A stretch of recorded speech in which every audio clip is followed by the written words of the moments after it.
নমস্কার বন্ধুরা, জ্যোৎস্নার রীতিকথায় আইটি নতুন পর্বে তোমাদের সকলকে স্বাগত জানাই। বন্ধুরা, ভাদ্রপদ মাসের শুক্লপক্ষে অষ্টমী তিথিতে পালিত হয় রাধা অষ্টমী। এই তিথিতে যেহেতু রাধারানী জন্মগ্রহণ করেছিলেন, সেহেতু বৈষ্ণব ভক্তদের কাছে এই তিথিটি খুবই গুরুত্বপূর্ণ ও পবিত্র।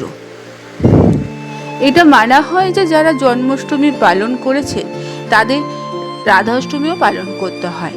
এই ব্রত উদযাপন করলে সংসার উপচে পড়ে, সুখ সমৃদ্ধি বৃদ্ধি পায়, তাই দাম্পত্য থাকে সুখের।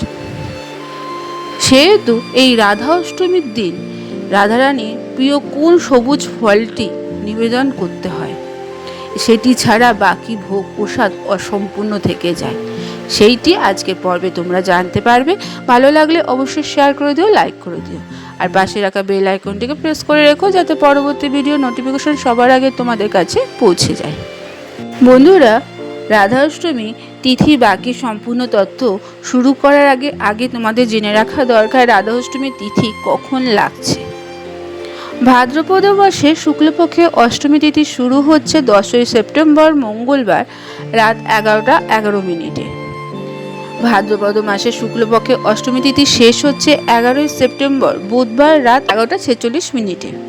উদয় তিথি অনুসারে 11ই সেপ্টেম্বর রাধা অষ্টমী পবিত্র উৎসবটি পালন করা হবে। রাধা অষ্টমী পুজোর শুভ মুহূর্ত। রাধা অষ্টমীর দিন পুজোর শুভ সময় সকাল 11:03 থেকে দুপুর 1:32 পর্যন্ত। পুজোর মোট সময়কাল থাকবে 2 ঘন্টা 29 মিনিট। রাধা অষ্টমীতে নক্ষত্র অর্থাৎ জ্যৈষ্ঠ নক্ষত্র সকাল থেকে রাত 9:22 পর্যন্ত চলবে। এরপর শুরু হয়ে যাবে মূল নক্ষত্র। ওই দিন ব্রহ্ম মুহূর্তে ভোর 4:32 থেকে 5:18 পর্যন্ত থাকবে। রাধা অষ্টমীর দিন অভিজাত মুহূর্ত নেই। আবার এই অষ্টমী তিথিতে দুটো শুভ যোগ তৈরি হয়েছে। রাধা অষ্টমীতে সকাল থেকে রাত 11:55 পর্যন্ত প্রীতিযোগ চলবে, তারপরে আয়ুষ্মান যোগ গঠিত হবে। রাধা অষ্টমী পুজো হবে প্রীতি যোগে। রাত্রি 9:22 রবি যোগ গঠিত হবে এবং 12ই সেপ্টেম্বর সকাল 6:05 পর্যন্ত তা চলবে। এরপর আমরা জানব যে রাধা রানীর প্রিয় ফলটি কি। বন্ধুরা, জন্মাষ্টমীতে যেমন 56 রকম ভোগ নিবেদন করার একটা রীতি রয়েছে, রাধা অষ্টমীতেও সেই রীতি পালন করতে পারেন।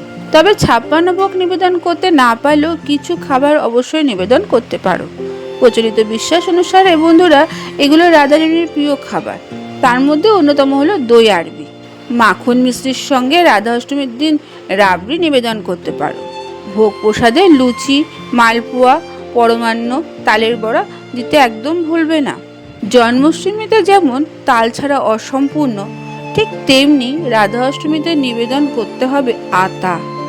এটি রাধারানীর খুব প্রিয়। রাধা অষ্টমী পুজোয় আতা রাখতেই হবে, নয়তো বাকি সব ভোগ প্রসাদ অসম্পূর্ণ থেকে যাবে।